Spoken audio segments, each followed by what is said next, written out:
Memory box వీక్షకులకు స్వాగతం. ఈరోజు మన కొత్త విషయం మనం మాట్లాడుకునేది ఏంటంటే, సపోజ్ తల్లిదండ్రులు పిల్లల యొక్క ఆరోగ్యం గురించి చాలా ఆందోళన చెందుతూ ఉంటారు. ఆందోళన చెందే భాగంలో వాళ్ళ పిల్లల్ని మనం ఏం చేస్తామంటే, అది తినండి, ఇది తినండి, ఆకుకూరలు తినండి, ప్రోటీన్ తినండి, కూరగాయలు తినండి, మాంసం మానేయండి అని చెప్తూ ఉంటాం. కానీ అది ఒక బేతాళుడు ప్రశ్న అయిపోయింది. పిల్లలు మన మాట వింటలేదా, లేకపోతే పిల్లలు మనం చెప్పేదాన్ని సరిగ్గా అర్థం చేసుకోవట్లేదా అనేది ఒక ప్రధాన అంశం కింద తీసుకుని నేను మీతో మాట్లాడటం జరుగుతుంది. అంటే మనం ఇక్కడ ఓన్లీ ఈ రోజంతా నాన్ వెజిటేరియన్ గురించే మాట్లాడుతున్నాను. నాన్ వెజిటేరియన్ తినటం వలన పిల్లల్లో ఏం జరుగుతుంది, ఈ చికెను, మటను, బిర్యానీలు ఇవన్నీ ఎక్కువ చదవటం వలన పిల్లల్లో ఎదుగుదల ఆగిపోయి సన్నగా పైకి పెరగాల్సిన వాళ్ళు లావుగా వెడల్పుగా పెరుగుతున్నారు. అది ఆడవాళ్ళు అవ్వచ్చు, పిల్లలు అవ్వచ్చు. నీకు 20 సంవత్సరాలు వచ్చినా ఒక 20 సంవత్సరాల క్రితం ఎవరికి పొట్ట అనేది కనపడేది కాదు. కానీ ఇప్పుడు పొట్ట సహజంగా అందరికీ, చిన్నపిల్లల కాడి నుంచి వృద్ధుల వరకు పొట్ట పెరుగుతుంది. దీనికి ప్రధాన కారణం మనం తినే ఆహారం కన్నా శ్రమ తక్కువగా చేయటం. అంటే మనం ఎంత తిన్నాము, ఎంత శ్రమ చేసాము, ఈరోజు ఎంత వర్కౌట్ చేసాం. అదేవిధంగా మనం తిన్న ఆహారానికి శ్రమకి పొందం లేకుండా పోయింది. ఇదివరకు ఆహారం దొరక్కో, ఆహారం కొనుక్కోలేకో, లేకపోతే ఉన్నదాంతో సరిపెట్టుకోవటం జరుగుతూ ఉండేది. అప్పుడు మితాహారం తినేవాళ్ళం. ఈ విధంగా మనం తినటం మొదలుపెట్టిన తర్వాత ఇవన్నీ మార్పులు జరిగి అనారోగ్యాలు ఎక్కువ అవుతున్నాయి. ఇప్పుడు చిన్నపిల్లల్లో మీరందరూ ఏమనుకుంటారంటే, మా అబ్బాయి ఫాస్ట్ ఫుడ్ తింటున్నాడు, చికెన్ తింటున్నాడు, బిర్యానీ తింటున్నాడు అని అంటాం. కానీ ఇవన్నీ మనమే అలవాటు చేసాం. ఎప్పుడు మన చిన్నపిల్లప్పుడు, నన్ను బిర్యానీ తింటావా, నువ్వు ఏది ఇష్టమైతే అది పెడుతూ మనం మంచిగా పెంచాల్సిన టైంలో అతని లివర్కి ఒక ఇట్లాంటి వస్తువులు అంటే బర్గర్లు, పిజ్జాలు ఇవన్నీ అలవాటు చేసాం, బేకరీ ఫుడ్స్.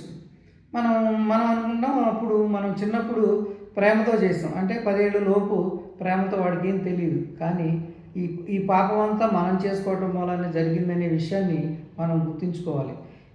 ఎవరి మనోభావాలు దెబ్బతింటాకి, ఎవరి మనోభావాలని ఇబ్బంది పెడతాకి నేను మాట్లాడట్లేదు, నిజం మాట్లాడుతున్నాను. నచ్చని వాళ్ళు ఏమనుకోవద్దు, ముందే చెప్తున్నాను. కాబట్టి పిల్లలు తల్లిదండ్రుల దగ్గర టైం లేక ఏం చేశారంటే, పిల్లవాడికి గబగబా ఒక ముద్ద తర్వాత ఒక ముద్ద, ఒక ముద్ద తర్వాత ఒక ముద్ద, వాడిని నవలనీరు. పిల్లలు నవిలి మింగటం మూలాన, నిదానంగా వాళ్ళు తినటం మూలాన వాళ్ళకు కావలసిన జీవక్రియ జరుగుతుంది. కానీ మనం అనుకుంటాము మన పిల్లోడు తినట్లేదు, మనం ఆఫీస్కి వెళ్ళిపోతే వీడేం తిండు, బక్కగా ఉన్నాడని ఏం చేస్తామంటే మనం ఎక్కడికక్కడే నోట్లో కుక్కుతూ ఉంటాం. ఈ కుక్కిన తర్వాత వాడు బొద్దుగా ఉన్నాడు, అబ్బా నేను బాగా పెడుతున్నాను, బొద్దుగా ఉన్నాడు అబ్బాయి, పిల్లలు చాలా బలంగా ఉన్నారు అనుకుంటాం.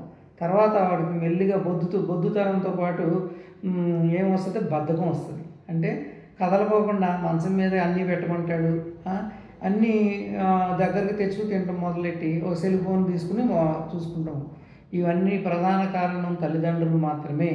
పిల్లలు ఎప్పుడూ అందంగానే ఉంటారు, ఆరోగ్యంగానే ఉంటారు, మనమే చెడగొడుతున్నాం. కాబట్టి ఇదివరకు వంటశాలే ఔషధశాల అనేవాళ్ళు. తల్లి ఆహారం, అక్కడ ఉండే వంట నూనె కానీ ఔషధ దినుసులు కానీ వాడటం వలన అజీర్తి కాకుండా చూసుకునేవాళ్ళు. ఆ చిట్కాలన్నీ పోయినాయి. మనం ఇప్పుడు ఏం చేస్తున్నాం అంటే, మనం కర్రీ సెంటర్లో కర్రీ తెచ్చుకోవటం, బిర్యానీలు తెచ్చుకోవటం. సరే, ఇది ప్రధాన సమస్య. ఇవి మీ అందరికీ తెలుసు, కానీ మనం ఏం చేయలేకపోతున్నాం. ఎవరైతే వాళ్ళ పిల్లల్ని మంచి దారిలో పెట్టాలి, ఆరోగ్యవంతులుగా చేయాలనుకున్న వాళ్ళు మాత్రమే ఈ వీడియో ఇప్పుడు పనికొస్తుంది. ఇక్కడి నుంచి మాట్లాడేది మీరు చేయాల్సింది ఏంటంటే, ప్రధానంగా మీరు ఆ పిల్లలకి మాంసాహారాలు తింటే ఏమవుతుంది అనే విషయాన్ని మెల్లిమెల్లిగా వివరిస్తూ ఉండాలి. ఈ చికెను, బిర్యానీ, మటను మన రిసెప్షన్కి వెళ్ళి మితంగా తినేటట్టు, నాన్న కొంచెమే తిను, కత్మా ఐటమ్స్ ఉన్నాయి కదా అవి టేస్ట్ చేయి, పప్పు తాగు, చారు తాగు, తిను, అట్లా మనం మెల్లిమెల్లిగా వాళ్ళకి తెలియకోకుండానే మనం గైడ్లైన్స్ ఇస్తూ వాళ్ళ మైండ్ని మార్చాలి. వన్స్ ఈ non vegetarian, fast food, chilli chicken, noodles, చికెన్తో తయారైన లాలీపాపులు తినడం మొదలైన తర్వాత పిల్లల్లో ఏమవుతుందంటే ఆ మాంసాహారానికే ఎక్కువ ప్రిఫరెన్స్ ఇస్తారు, వాళ్ళు హోటల్కి పోయినా ఎక్కడ పోయినా. కాబట్టి మనం దాన్ని ఎట్లా అధిగమించాలి, తల్లిదండ్రులు పిల్లలు అలవాట్లు ఎట్లా మార్చాలి అంటే మీ ఆహారంలో మార్పులు జరగాలి. ఇంట్లో ఎప్పుడైనా బయట ఫుడ్ ప్రిఫరెన్స్ తగ్గించుకుంటూ మనం బాబు కల్తీ వస్తుంది, మనం తింటే అనారోగ్యం అవుతుంది, అయ్యో ఎగ్జాంపుల్ చెప్పుకోవాలి. మనం చదువు ఎడ్యుకేట్ చేసి మనం ఏం చేయాలంటే ప్రతిరోజు ఆ పిల్లలకి ఒక బౌల్ ఆఫ్ ఫ్రూట్స్ అంటే ద్రాక్ష, యాపిల్, పైనాపిల్, పుచ్చకాయ, ఇట్లాంటి కలర్స్ 5-6 కలర్స్ ఫ్రూట్స్ ఒక బౌల్లో మనం తయారు చేయటం. అంటే మీకు తయారు చేయడానికి అలవాటు లేనప్పుడు మనం ఏం చేయాలంటే వాళ్ళని ఇన్వాల్వ్ చేయాలి. పిల్లల్ని ఫ్రూట్స్ని కట్ చేసి పెట్టినానా, నాకు టైం లేదు, నేను కొంచెం చెయ్యి అని అతను పని చెప్పాలి, బతిమాలుకుంటే అని చెప్పాలి. ఆ విధంగా అతను ఫ్రూట్స్ కట్ చేయడం మొదలెడితే ఆటోమేటిక్గా మీ అందరికి నువ్వు అందరం కలిసి తిందామని ఒకసారి అందరు కూర్చుని ఒక ఫ్రూట్ బౌల్ని మనం ప్రతిరోజు వాళ్ళతో బ్రేక్ఫాస్ట్ ముందు లేదా బ్రేక్ఫాస్ట్ తర్వాత ఏదో టైంలో ఒక ఫ్రూట్ బౌల్ని బ్రేక్ఫాస్ట్ ముందు తీసుకోవటం వలన చాలా ఆరోగ్యకరమైన విషయాలు జరుగుతాయి. ఆ విధంగా ఏమవుతుందంటే బాడీలో మెటాబాలిన్ రేటు పెరిగి ఆటోమేటిక్గా అతనిలో జీవక్రియ స్టార్ట్ అవుతుంది. జీవక్రియ స్టార్ట్ అయినప్పుడు ఏమవుతుందంటే అతను మనం ఎప్పుడైతే శాకాహార మాంసాహారాన్ని తగ్గిస్తూ శాకాహారమైన మనం కూరలు తినటం అతనికి అలవాటు చేస్తే ఆటోమేటిక్గా మాంసాహారం మీద అతనికి విరక్తి పుట్టి కొంచెం మానేయటం జరుగుతుంది. ఆ విధంగా మనం మన మన మన మన ప్రక్రియను మనమే చేసుకోవాలి. ఆ విధంగా మనం అతనికి నేర్పించడం జరగాలి. కాదే కాకుండా మీరు కూడా ఆ విధంగానే అతనికి మళ్ళీ మీరు కూడా మాంసానికి అలవాటు పడిపోతే ఎన్ని జబ్బులు కావాలంటే అన్ని జబ్బులు మీ ఇంట్లోనే పెట్టుకోవచ్చు. మీరు ఎన్ని డబ్బులు సంపాదించినా ఎన్ని రకాలుగా మీరు మీ పిల్లవాడి భవిష్యత్తు గురించి కలలు కన్నా అనారోగ్య పాలవుతున్నారు. ఈ ప్రధాన సమస్యలో వాళ్ళకి జుట్టు రాలిపోవటం, పీసీఓడి లేడీస్, ఈ బిర్యానీలు తినే ఆడపిల్లలు 15 సంవత్సరాల నుంచి 20 సంవత్సరాల లోపు వాళ్ళకి ఎవరైతే బిర్యానీలు చికెన్కి అలవాటు పడతారో, మా అబ్బాయి అండి ముక్కలేంది దిగదండి, ముక్క అదేదో ప్రోటీన్ అని తింటారు పిల్లలు. ఇది ప్రోటీన్ అనేది ఏంటంటే మనం కల్తీ లేని మటన్, కల్తీ లేని చికెన్ దొరికినప్పుడు అవన్నీ మంచివే. కానీ మనం శాకాహారులుగా మన జన్మ ఉన్నది. కానీ మనం సమాజంలో జరుగుతున్న మార్పులతో ఈ పాశ్చాత్య అలవాట్లతో మనం దానికి అలవాటు పడిపోయి దాంట్లోనే జీవిస్తూ మన శాకాహారులుగా ఉన్నవాళ్ళు మాంసాహారులుగా మారిపోయి మన జీవితాలను తారుమారు చేసుకున్నాం.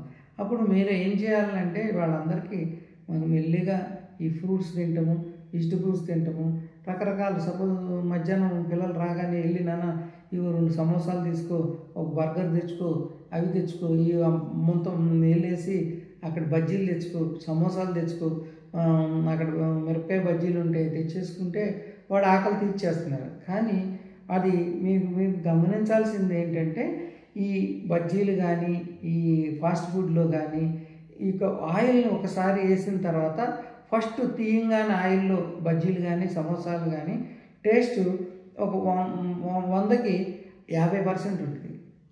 రెండో వాయి వేసినప్పుడు అది టేస్ట్ అది 60% మారుతుంది.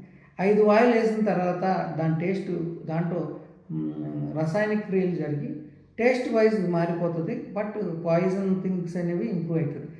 5 సార్లు ఒకే ఆయిల్ని ఉడకబెట్టి దాంట్లో మనం సమోసాలు తీస్తే చికెన్ ఫ్రై చేస్తే దాని టేస్ట్ రెట్టింపు అయిపోతుంది. అంటే దాంట్లో ఉన్న రసాయనిక క్రియలు ఏమైతాయి అంటే మనకి టేస్ట్ బడ్స్కి దానికి కావాల్సింది అందించి అవి మనలో ఉత్తేజం పెంచి మెదడుకి సిగ్నల్స్ ఇస్తాయి. ఇక ఎప్పుడు టైం ప్రకారం ఆ ముంత మసాలా తింటామా, లేకపోతే బజ్జీలు తింటామా, సమోసాలు తింటామా, ఇదే బర్గర్ తింటామా, పఫ్ఫులు తింటామా, లేకపోతే బిస్కెట్లు తింటామా, ఇదే అవడం ఉంటాడు. కాబట్టి మనం ఎప్పుడైనా తినవచ్చు వారానికి ఒకసారి. ఇదివరకు మేమంతా వారానికి ఒకసారి తినేవాళ్ళం. ఇప్పుడు మనం ఒకేసారి మన పిల్లోడిని చికెన్ బిర్యానీ తింటాం, మటన్ బిర్యానీ తింటాం, ఫాస్ట్ ఫుడ్ తింటాం మానిపించకూడదు. మెల్లిమెల్లిగా అతనిలో ఒక చైతన్యాన్ని కలుగజేసి విజ్ఞానాన్ని కలుగజేయటం ద్వారా అతను మార్పు చెందటం ద్వారా అతను మంచిగా ఎప్పుడైతే చికెను బిర్యానీలు తినటం మానేస్తాడో అతనికి గట్ అంటే ఈ కడుపుకు సంబంధించిన గ్యాస్ ట్రబుల్స్ కానీ, కడుపు అప్సెట్ అవ్వటం కానీ, మలబద్ధకం కానీ లేకుండా అతను బాగా సన్నగా బాగా పెరుగుతాడు. పూర్వం మా నాన్న అనేవాడు, ఏమనేవాడు అంటే, ఆస్తి లేకపోయినా పొట్ట పెంచకండిరా, ఆస్తి పెరగకపోయినా పర్వాలేదు, పొట్ట పెంచకండిరా అనేవాడు. అంటే నీకు పొట్ట లేకపోతే ఎప్పుడైనా నీ ఆస్తి పెరుగుద్ది, ఇప్పుడు పొట్ట ఉంటే ఉన్న ఆస్తి పోద్దని దాని అర్థం. అంటే దీన్ని చాలా అన్నీ మీకు తెలిసినవి, నాకు తెలిసి ఏదో చెప్పటం కాదు, ఈ నా అనుభవాలు నేను చెప్తున్నాను. కాబట్టి మీ పిల్లల్ని జాగ్రత్తగా పెంచండి, ఆరోగ్యవంతులుగా భావి భారత పౌరులుగా తయారు చేయండి. ఎవరైతే చికెన్లు బిర్యానీలు తక్కువ తింటారో వాళ్ళ జ్ఞాపక శక్తి బాగుంటుంది, జ్ఞానేంద్రియాలు బాగా పనిచేస్తాయి, కళ్ళు మసకలు పోవు, జుట్టు బాగుంటుంది, అందంగా ఉంటారు, వికసించి ఉంటారు, చర్మ వ్యాధులు రావు. కాబట్టి మీరందరూ ఈరోజు మీ పిల్లల నుంచి ఈరోజు ఒకసారి మాన్పించడం అనేది జరగదు. మీ పిల్లలకి క్యారెట్ పెట్టండి, రోజు బ్లడ్ పెరుగుద్ది. కీర దోసకాయ పెట్టండి, మొత్తం 100 రోగాలు రావు. రోజు ఒక క్యారెట్ పెట్టండి, అట్లా శాకాహారులుగా మార్చండి. ఆ విధంగా ఎప్పుడైతే మీ శాకాహారులుగా మారుతున్నారో లివర్కి ఉత్సాహం పెరిగి మీ మెటబాలిక్ లెవెల్స్ పెంచే విధంగా బాగా పనిచేస్తాయి, మీ ఆర్గాన్స్ అన్నీ బాగా పనిచేస్తాయి పిల్లలు. కాబట్టి వాళ్ళు ఆనందంగా ఉంటే మీరు ఆనందంగా ఉంటారు. మీ చేతులారా వాళ్ళని బతిమాలుతున్నా లేకపోతే వాళ్ళు మనం బ్లాక్మెయిల్ చేస్తున్నారని మీరు గమనించినట్లయితే దాన్ని చాకచక్యంగానే ప్రేమగానే చెప్పాలి. ఒక వ్యక్తి నాన్ వెజ్కి అలవాటు అయితే 10 మంది పిల్లల్ని తీసుకెళ్ళి ఫాస్ట్ ఫుడ్ ఇప్పిస్తాడు, తర్వాత వాడితో కొనిపిస్తాడు. అది ఒక చైన్ అనమాట. మనం అనుకుంటాం మన ఇంట్లో ఈరోజే మటన్ తిన్నాం, చికెన్ తిన్నాం అంటాడు. బయటికి వెళ్ళిన తర్వాత పిల్లలందరూ ఫాస్ట్ ఫుడ్ సెంటర్లో ఎదురుగుండా ఉంటున్నారు. ఒక 50 రూపాయలు పెట్టి 100 రూపాయలు పెట్టి ఇద్దరు తింటారు ఆ చికెన్. పనికొచ్చేదా పనికిరాందా అనేది తెలియదు, అవన్నీ మనకు చెప్పరు. అది భోజనం కాదు, ఫస్ట్ స్నాక్ కింద తీసుకున్నాం. కాబట్టి మంచి మంచి ఆహార స్నాక్స్తో మేము ఎదుర్కొంటూ వస్తాను. తర్వాత మనం అంతా డిస్కస్ చేద్దాం. ఇది వీడియో బాగా పెరిగిపోయింది కాబట్టి ఎంతతో ముగిస్తున్నాను. Signing off JB sir. మీ వీడియో నచ్చినట్లయితే షేర్ చేయండి, అట్లాగే సబ్స్క్రైబ్ చేయండి. నేను ఒకళ్ళు సబ్స్క్రైబ్ చేయాలి, వాళ్ళు ఎవరైతే సబ్స్క్రైబ్ చేశారో వాళ్ళకి థ్యాంక్ యూ. మీరు ఒకరికి ఎవరైనా చేపిస్తారని ఈరోజు ఒక 4-5తో చేపిస్తే వాళ్ళకి ముందుగానే నా ధన్యవాదాలు తెలుపుతున్నాను. Signing off JB sir. ఆనందంగా, ఆరోగ్యంగా, అందంగా జీవించండి. అదే నా నినాదం. మెమరీ బాక్స్ స్వాగతం. Thank you very much.